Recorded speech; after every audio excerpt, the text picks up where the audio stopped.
Hello, good evening. It's News360 coming to you live from the news hub here at Adesa Wekanda.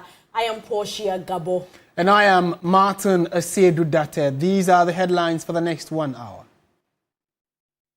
News360 headlines is brought to you by Flamingo Paint, Pepsodent Charcoal and Pepsodent Herbal, EcoBank. Coming up this evening, the minority in Parliament accuses the NDC government of betraying public trust with the sudden introduction of the energy sector levy.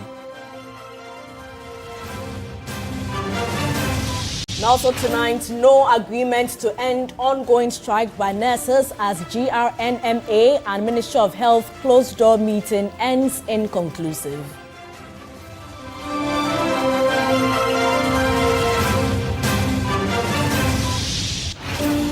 Later in the bulletin, the Narcotics Control Commission and allied agencies seized substantial quantities of tramadol and various unregistered pharmaceutical products at the Tema port.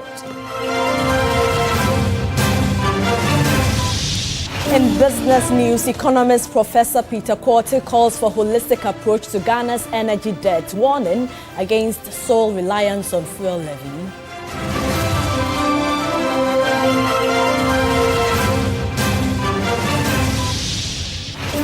Elsewhere in the foreign front, dozens of activists staged protests outside a mortuary in Kenya's capital, Nairobi, following the death of a 31-year-old man in police custody.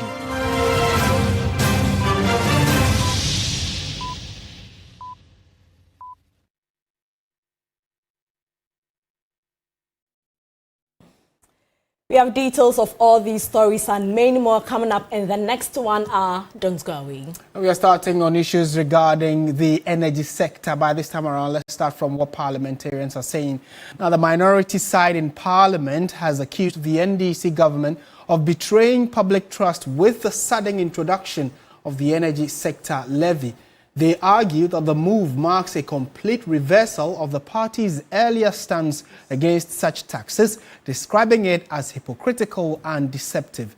The levy, they say, is not only one of the highest in Ghana's history, but also quietly places a heavier burden on Ghanaians than the much criticized e-levy.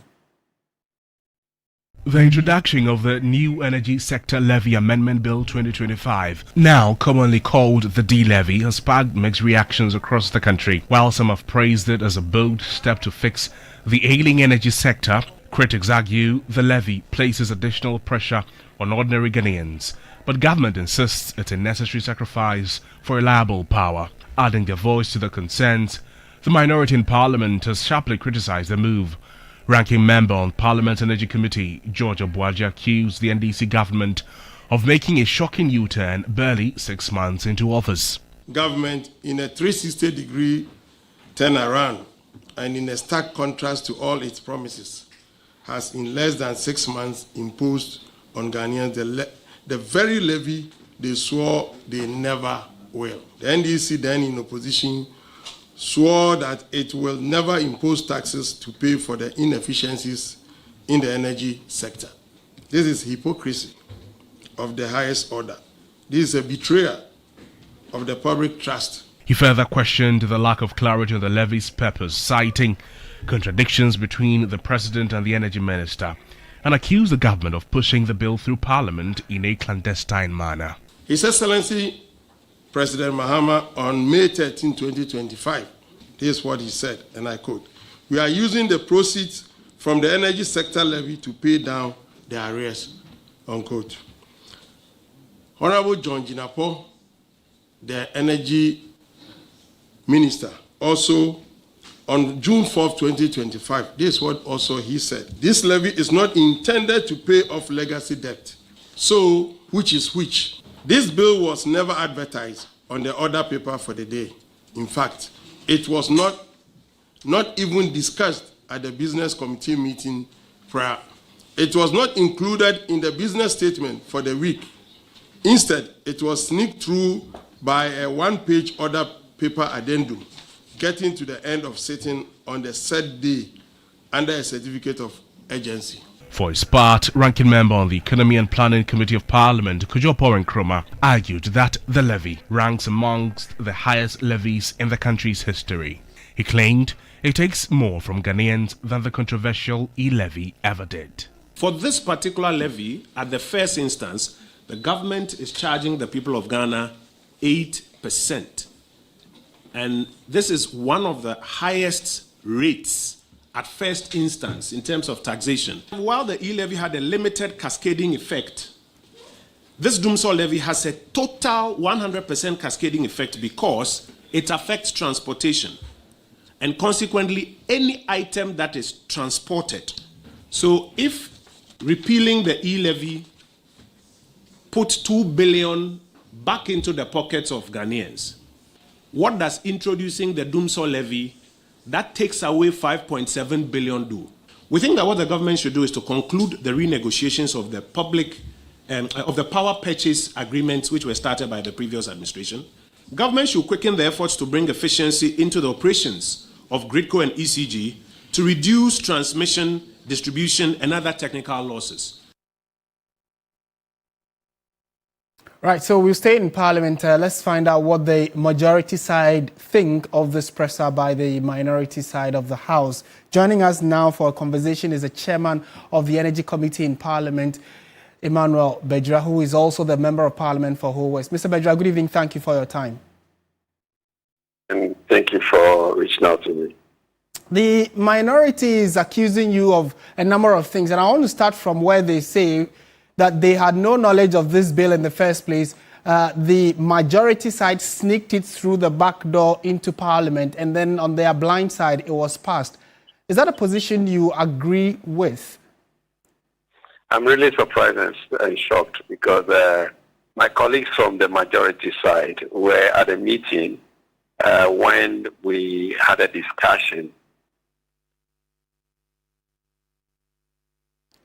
Hello? Can you hear me? Yes, I can hear you. Yes, go on. Yeah, I was saying that I'm surprised that my colleagues from the other side would make that statement that they were shocked. Shocked in whole sense. You have an addendum to agenda for the day. And so that addendum was admitted by the House. And the referral was made to committees. And you were there, both Energy Committee leadership as well as Finance Committee members. And so nobody's sprung any surprise on anyone. We all went through the bill. If there are any issues, you raise it at the committee level, and therefore you stated that you were not going to be part of it. And so the committee's report was not a consensus report, but majority report. Now, what's left for you to do is to come to the floor of the House to debate it and make your case known. The reason why you were not for it. All we saw was that they walked out of Parliament and making noise. I mean, going around saying that they were surprised, they did not know anything about the bill. So, Mr. Bedra, are you saying that, what the minority is saying is that it was not even brought to the committee level. So what you are saying is that it was at the committee level, but the minority did not participate. They were there. The minute of our meeting was clear. The Finance Committee chairman, Honorable Amin, was at the meeting. My colleague, my ranking member, was at that meeting. The deputy ranking member was at that meeting. And then all the members from their side on the Finance Committee were there. So what are they talking about? That we just walk in and pass this bill? They should be serious once and for all. I mean, we cannot continue like this. Deceiving Ghanaians that they did not know anything about it, they were not there at all. That's a big lie, at the least to say. Right. But what then do you make of the other concerns? So it's not just a minority that have raised concerns about the bill in itself, or the levy, I should say. For instance, the Trotro Drivers Association have said that if nothing is done about it, they are also going to go on a strike. And that naturally will affect, many people who use public transport. Again, and almost everybody that buys or purchases any petroleum product.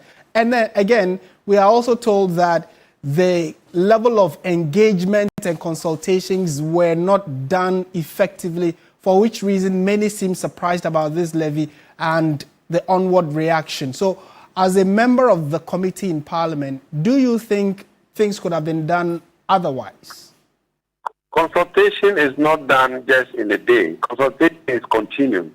It is every day. And I believe that they are still consulting. The Ministry of Finance and Ministry of Energy and Green Transition is still consulting. I can tell you that there was this group called COMAC, who initially issued a statement. Today, I received another statement from the same group that after the consultation with the ministry, they have received their initial, press conference that they gave out. And so they've released another press conference that they support the ministry. They will continue with the ministry. It was the same consultation that has happened. Now, my brothers and sisters from the transport sector, it is all because of this misinformation from the minority that is leading to all this. Let me tell you, there's not going to be an increment. The bill says there's not going to be an increment on any petroleum product.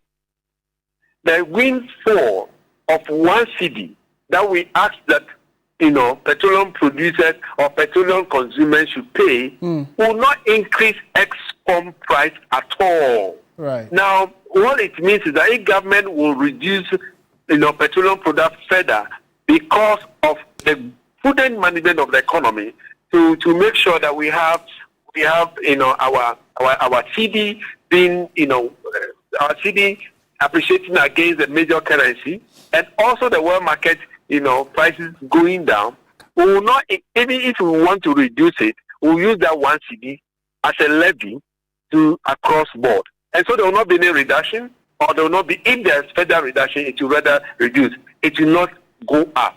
Now, if petroleum product, let's say, a liter was around 17 cedis when we came to power in December, and today it's around 12 cedis, we will continue to sell it at 12 cedis. Right. If transport owners have reduced their prices because of the 12 cedis, nobody is going to increase anything to make it tight. It's going to be the same thing.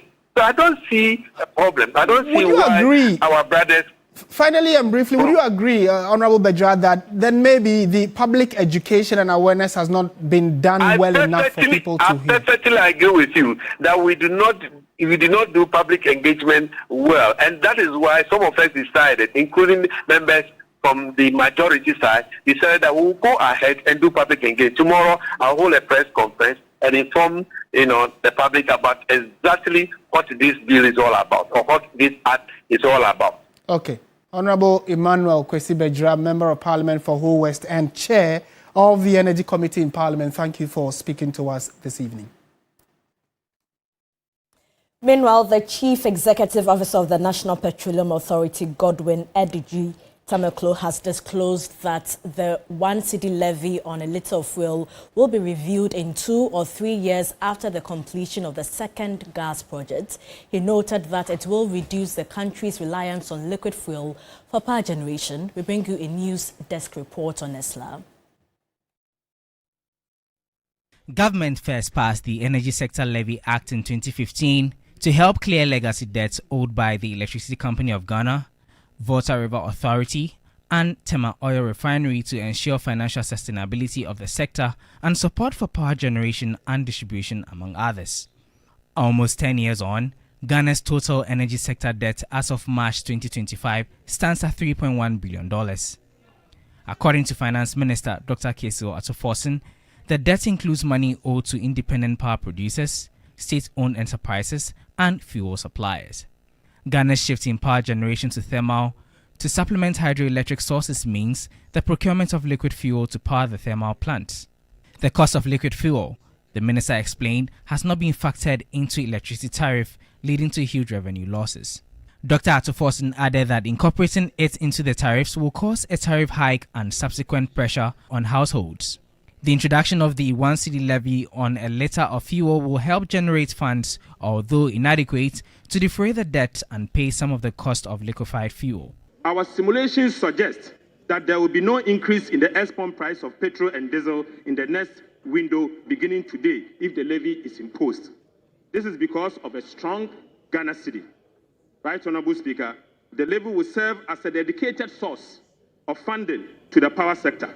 and the proceeds will be earmarked for the procurement of essential fuel for power generation. Addressing the importance of the energy sector levy, CEO of the National Petroleum Authority, Godwin Edoji explains why a sunset clause was not included in the current levy. In 2015, President Mahama had put a 5-year sunset clause in the ESLA Act. Yeah. But when we went for the bonds, their tenor extends up to 2035.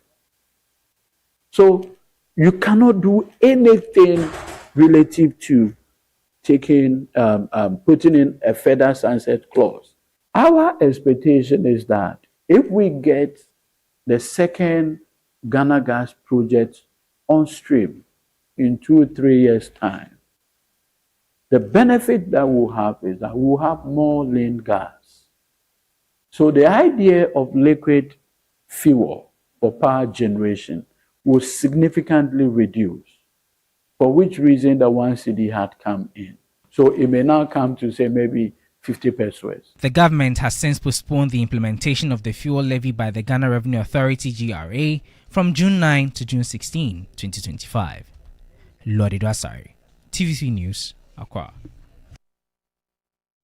Let's move away from fuel, this time to health-related matters, and tension remains high as the Ghana Registered Nurses and Midwives Association and the Ministry of Health have yet to reach a consensus following hours of closed-door negotiations.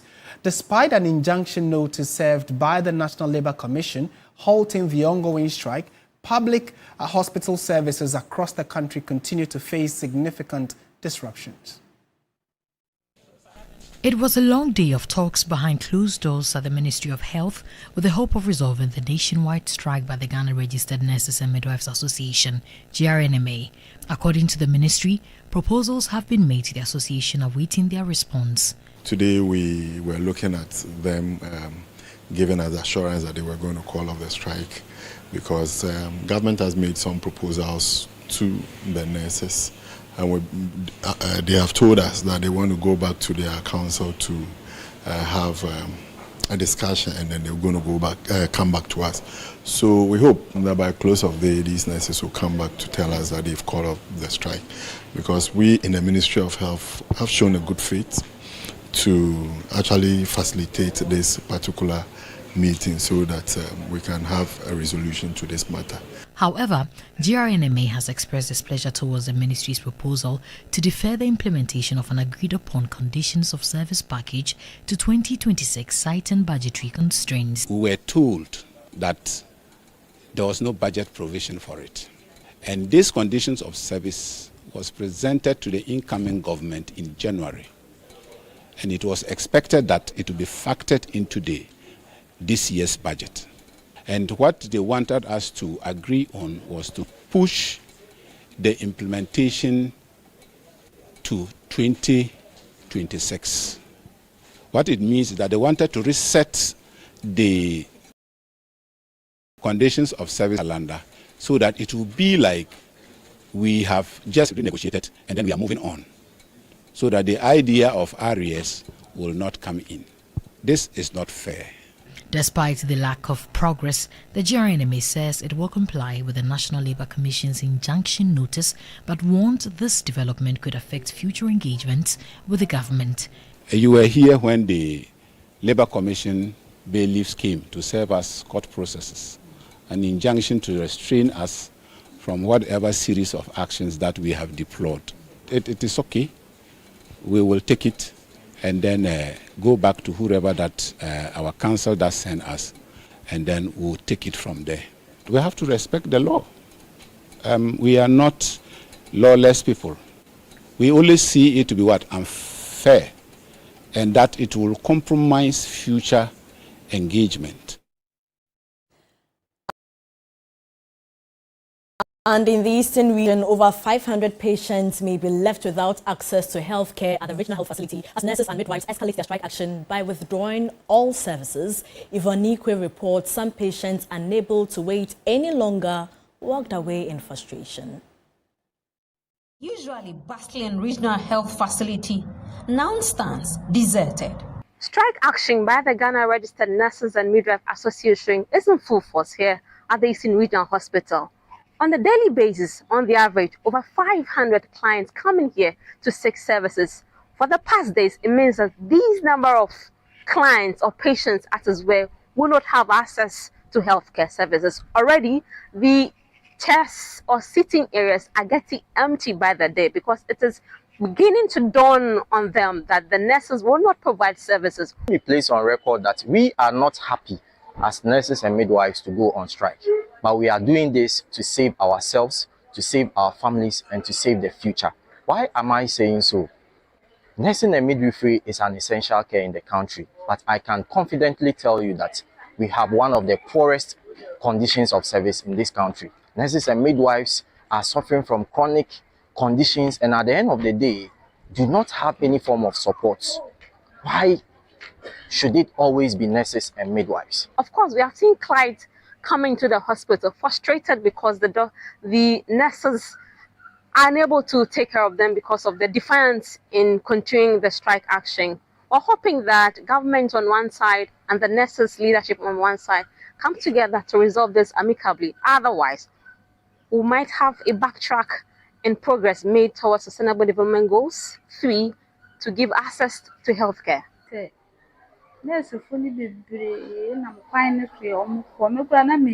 I saw some of the nurses on my way here and I thought they would be around. I got here only to be told they are on strike. I have been sitting here for a while now, at least thinking someone would attend to me, but that has been to no avail.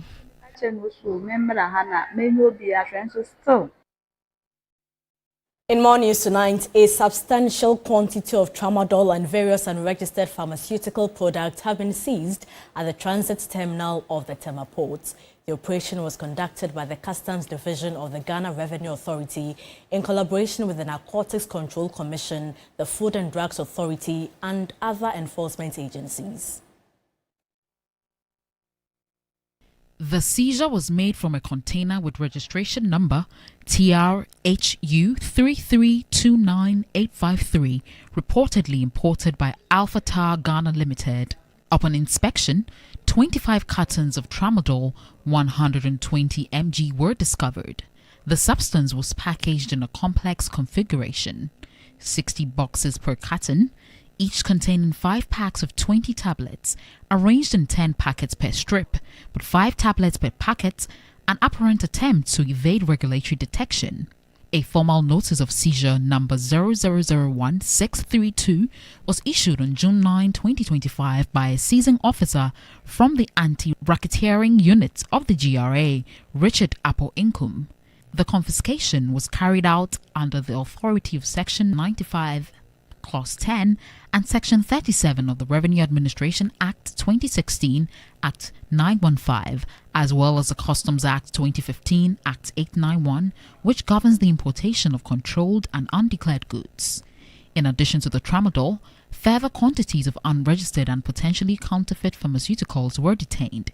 These included 75 cartons of amiodarone hydrochloride tablets, 41 cartons of MEDIK 55, 150 cartons of Davigra 150, and 42 cartons of product labeled royal chests and lungs. Also intercepted was a shipment disguised as milk candy royal, which was found to contain 15 cartons, each packed with 50 packets of 40 cartons, containing 20 boxes of paracetamol BP 500 mg. The seized substances are believed to pose significant public health risks and are suspected to be part of a broader pattern of unauthorized pharmaceutical imports. Let's speak to the Assistant Commissioner, Sector Commander of the Tema Collection, Theresa Potake. Madam Commissioner, thank you so much for your time. Do we know the source of this consignment as seized by your outfit and its destination? Yeah, good evening, TV3. The consignment is on transit, and it's from India and en route to Niger. All right. Now, has the importer accepted ownership of this consignment? Well, we haven't. The importer is in Niger, so we still haven't spoken to the importer. We've met with the agents or for the declarants, and he's assisting and cooperating with investigations presently. Now, what steps is your outfit taking to clamp down the importation of these drugs? As for the importation, we'll have to keep picking them, and they'll get tired, we hope. You know, because this consignment, our officers at the manifest unit detected it. They found it suspicious because the declarants or the agents applied to customs asking to amend the manifest to read the type of the description of the consignment to read biscuits instead of pharmaceuticals. So you're changing from biscuits from pharmaceuticals to read biscuits. And also he wanted to change the importer name, which was initially Ibrahim Kabori in Niger, to read a biscuit factory in Burkina Faso. So they found it funny. They found it suspicious because initially it read pharmaceutical. So why are you now talking about biscuits? So we just clamped on it, took the necessary steps, informed the various agencies, and then we conducted the inspection. Thank you so much for your time, Assistant Commissioner, Sector Commander of Tema Collection, Theresa Potaki. Now, Parliament is set to begin drafting legislation to support lifestyle audits of individuals suspected of amassing unexplained wealth, marking a significant step toward enhancing Ghana's fight against corruption. Alban Bagbin, Speaker of Parliament, made this known when he met the heads of key accountability institutions in Ghana. The Speaker, while emphasizing the need for collaborative efforts to combat corruption and promote accountability in Ghana, hinted of a lifestyle audit legislation to curb lavish display of questionable wealth. I am to this end receiving a lot of inputs to process legislation in lifestyle audits. We will legislate and we will stop this impunity of people flouting ill-gotten wealth in the face of poor Ghanaians. No person or one institution alone can fight corruption and crime successfully. Corruption is a monster, hydra-headed, very elusive and difficult to fight. He also added the institution of the Vulture Awards to expose and shame corrupt individuals deemed the most perverse and morally bankrupt in public life. We believe that honoring ethical conduct is just as important as sanctioning wrongdoing. I'm not only talking about the awards to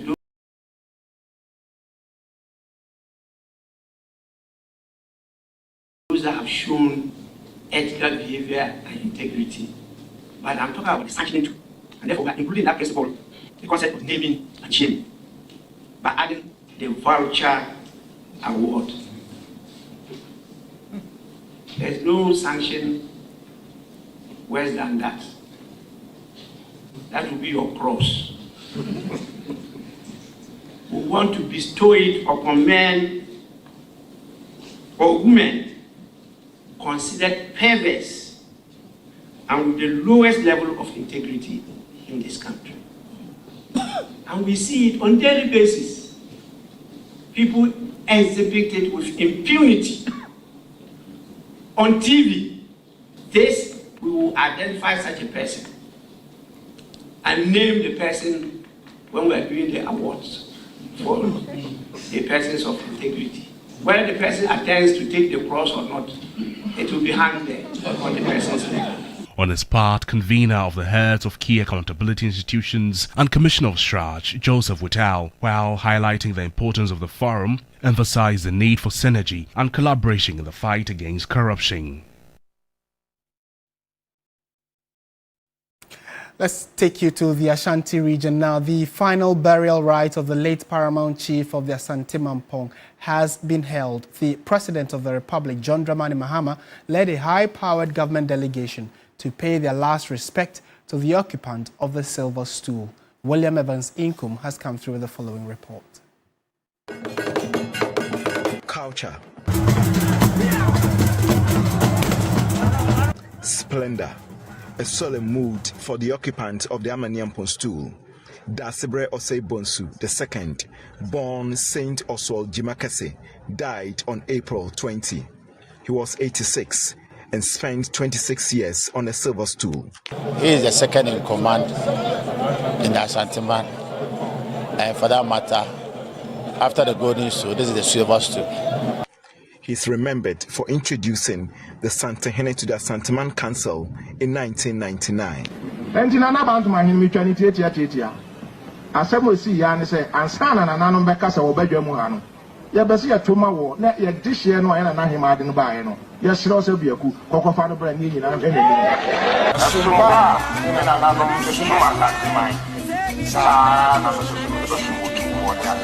He later swore the oath of allegiance to the king. The President of the Republic, John Dramani Mahama, led a high-powered delegation to pay his last respect to a man he calls a friend. Former Presidents John Agyekum Kufuor and Nana Akufo-Addo attended the burial rites. The acting Chief Justice led the Judicial Council to pay their last respect to the Mamhene, who was a lawyer before becoming a chief. He will be buried on Monday night in accordance with royal customs.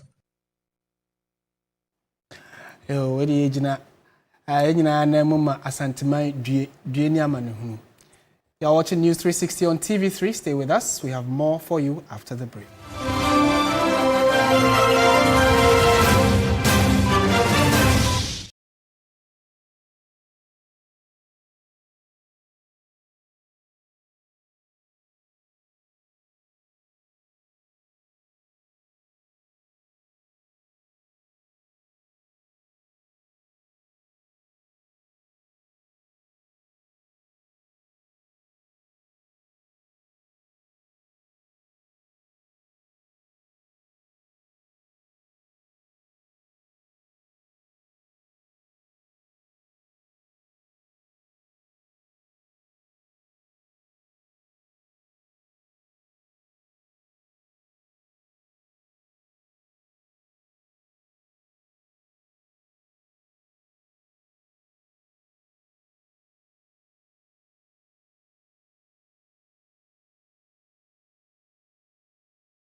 Is brought to you by MTN. Touch concentrated perfume.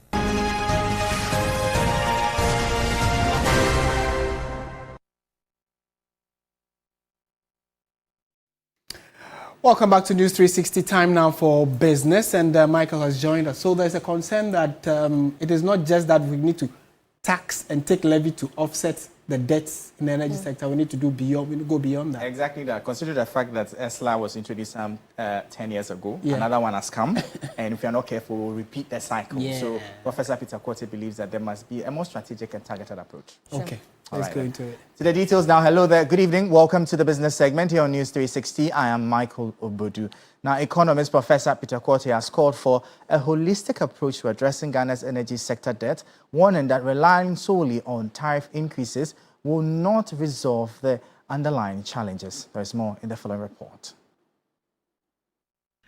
Professor Peter Korte's comments follow the government's introduction of a 1 Ghana cedi levy on every litre of fuel aimed at helping to tackle the sector's ballooning debt, which officials say have reached unsustainable levels.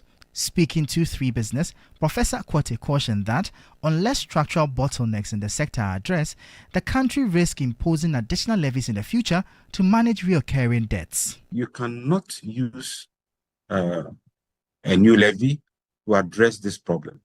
There are other inherent weaknesses that we have to address. Otherwise, if we use levy alone to address the challenges of the sector, in the next couple of years, we'll be back again asking for more money. Meanwhile, commenting on the revenue collection side of the policy, tax analyst Francis Timorboy stated that he does not foresee any challenges. He, however, stressed the need to sustain the currency stability to mitigate the impact on consumers. It is hoped that even though these variables are not within, too much of the government's control, the policies that have been put in place will continue to keep the exchange rates down. But the danger is that if the exchange rate starts going up, then the fuel price will go up than what we even experienced in the past. Now, the Ghana Private Road Transport Union, GPRT, has officially called off its planned strike following discussions with the Transport Ministry. Public Relations Officer of GPRT, Ibrahim Imoro Abba, stated that the decision came after government postponed the commencement of the 1 cedi fuel levy to June 16, 2025. President John Mahama on June 5 signed the energy sector levy bill into law, introducing a 1 Ghana cedi on each litre of fuel purchased. This is to address the ongoing power crisis and rescue Ghana's indebted energy sector. The GPRTU expressed strong opposition to the move, threatening a nationwide strike if the government did not rescind its decision to implement the levy before the 10th of June. Despite the backlash, President John Mahama has defended the decision, saying although it is difficult, this is necessary for the country's energy future. In the latest development, the GPRTU has also decided to suspend its strike, stating that members will monitor the situation and give the government until the 16th of June before taking any further action. We have called off the intended sit-down strike action that we came up with. We've been engaged by the Transport Ministry. The deductions are to take off this morning, and they have suspended it to on the 16th of this month, so that we will have enough engagements. We'll get back to you after we are satisfied with the final decision taken. Meanwhile, Abbas, the PRO for the GPRTU, has also expressed sadness over some drivers' failure to reduce transport fares by 15% as earlier directed. Here we are, most of the people have reduced their lorry fares by this 15%. Others haven't. Those who haven't are cheating those who have reduced their lorry fares. Those who haven't are cheating their own relatives that they are picking to and from work and etc., etc. So we'll plead with those in authority to make sure they make sure the laws of the land really works. Telecel Ghana has launched the Telecel Too Much Money promo, directly responding to customer requests to continue the popular More Money promo. This initiative is part of Telecel Ghana's commitment to providing innovative experiences for its customers. Telecel Ghana is positioning itself as a leader in customer-focused telecommunications through its commitment to providing innovative experiences for its customers. The promo, which kicks off from now to September, promises to bring more value to subscribers. Consumer Business Unit Director Aneth Jamila Muga explained how the promo operates. She detailed the process for participation, emphasizing the steps customers needed to follow. For you to be part of the promo, you first need to opt in or activate the promo, either by dialing *500#, and then you find the menu there. Press 1, that is activate the promo, because we want to know that you want to be part of the promo. Or for those who doesn't like using a USSD, you can even send a word WIN to a short code 500. That is SMS WIN to 500. For you to be part of the winner or to compete for 1 or 2 million Ghana cedis, you need to at least give us 5 Ghana or above. She also encouraged consumers to participate in the Too Much Money promo. I know there are a lot of success stories we had last year. We've had people who went and paid for school fees as part of the weekly winners that we are giving. We've all seen Ellen, who is a nursing student. We want to continue giving to Ghanaians. If you're changing 2 or 3 Ghanaians' life, that's what we do at Telecel. Ultimate winner of the just-ended Telecel More Money promo, Ellen Oparibia Akoi, affirmed the genuineness of the promotion. I didn't believe the money was real. I thought it was fraud.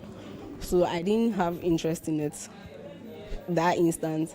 But as time goes on, I believed in it.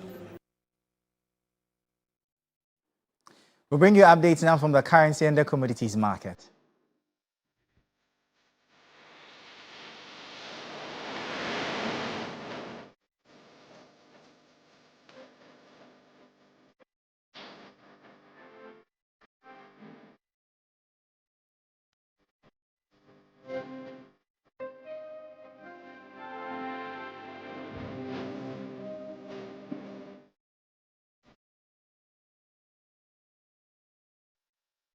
And that'll be all for the business segment here on News 360. I am Michael Obodu. Up next, the sports.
News coming in a few minutes ago, we've seen a letter from the family of Ken Ofori-Atta indicating that their family relative has been unlawfully declared as a wanted person, and they have asked the OSP to first of all take his name off the wanted list, and they've also said that in the letter they've written to Interpol asking that Ken Ofori-Atta's name be taken off the red list. So I just want to read portions of the letter to you, and it says that they have cited that the letter written by the special prosecutor deliberately is a deliberate suppression and manipulation of evidence by the OSP.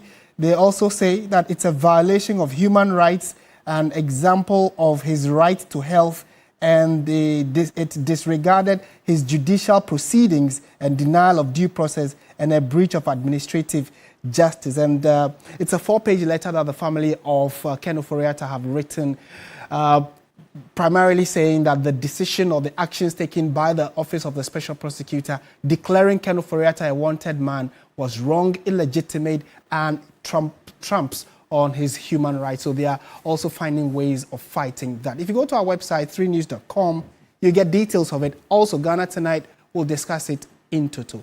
Time now for sports. Sports segment is brought to you by Sasso Insecticide Spray and Coil.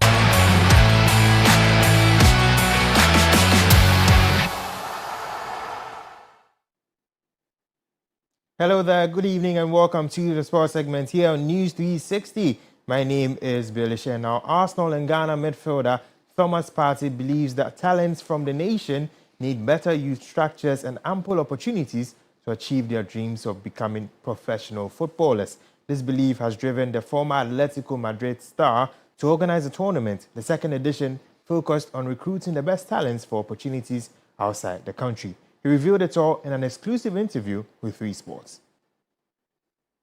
Well, I think it should be easy to see because growing up, I have this picture like, some of us were lucky, and if we were able to get like more opportunity to show or to be taken outside or to, get a better team, we will get more than 1 or 2, So I think the idea is to give the little kids or the children who are, who want to play football the chance, to be able to get more than 1 or 2, because if you are lucky and then you have 1 player, I think with the opportunity to see more of them, you can have more than 1. So growing up, some of my mates have a lot of talent, but, no opportunity. I think with this tournament, everything is free for the kids. They just have to come and play. And then there are a lot of scouts coming from outside. They will see them because when someone is good, it's easy to see. So the main idea is to give the opportunity to the Ghanaian kids and, for them to be able to get to where we want them to be. Now, Brighton defender Tariq Lamptey has agreed a 1-year contract extension with the club. The 24-year-old Ghana international made 20 appearances in all competitions last season, scoring 3 goals. Lamptey joined the Seagulls in 2020 from boyhood club Chelsea. And last season, Lamptey appeared in 20 matches across all competitions, netting 3 times and setting up 2 more goals for his teammates. The contract extension comes as welcome news for Brighton supporters, who can now look forward to seeing Lamptey bombing down the right wing for at least another campaign.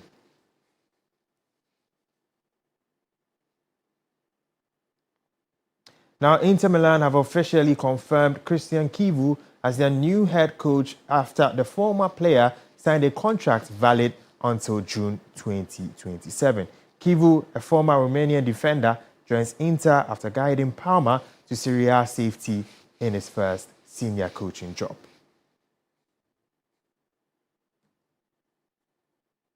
That's it for the sports segment here on News 360. My name is Billy Shen. Entertainment is up next.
GTP, Lifestyled, and Napa Foods, Heaven Black Insecticide Spray and Coil, powered by 3 Entertainment.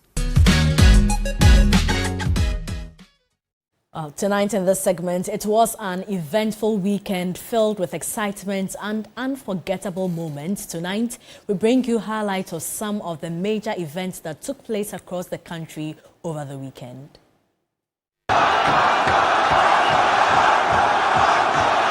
It was an unforgettable weekend, one filled with excitement, energy, and vibrant celebrations across the country. From the northern city of Tamale to the bustling streets of Accra, thousands of music lovers came together to enjoy spectacular performances, delicious food, and meaningful moments with friends and family. Starting up north at the Ali Muhammad Sports Stadium in Tamale, Fancy Gadam headlined a massive concert titled The One Dawn Concerts. The show featured talented performers from all 5 northern regions, with Shatawale joining Fancy Gadam on stage for what many are calling an epic night in Ghanaian music history. Meanwhile, in Accra, the energy continued to build up as Pent Hall Week reached its climax with an electrifying artist night. And if you hear this and then go on bend your back, go on bend your knees, baby, shake it to the max. The week-long celebration, which began on June 1, featured a diverse lineup of events from sports and games to music and community service. The climax did not disappoint, with unforgettable performances by top stars like Stoneboy, Mayokun, RJZ, and Kweku Smoke, who lit up the stage and thrilled a packed audience.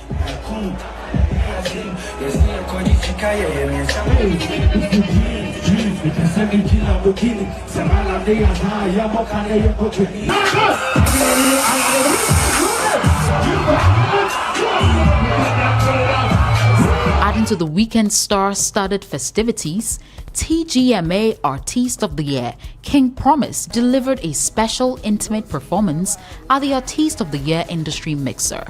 The exclusive event, powered by Charterhouse, organizers of the prestigious Telesol Ghana Music Awards, TGMA, brought together fans and industry players for a memorable night of music and celebration, including a plaque presentation in honor of King Promise's milestone win.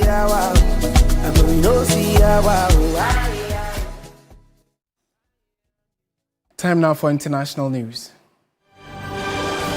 Dozens of activists have staged a protest outside a mortuary in Kenya's capital, Nairobi, following the death of a 31-year-old man in police custody. Albert Omondi Ojwang's death has sparked outrage in Kenya.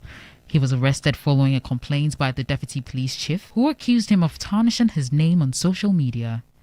In an initial statement, police said that Mr. Ojwang sustained head injuries after hitting his head against a cell wall while in custody. However, the Ojwang's family's lawyer, Julius Juma, said the body bore signs of severe physical trauma, including swelling on the head, nose, and ears. Kenya.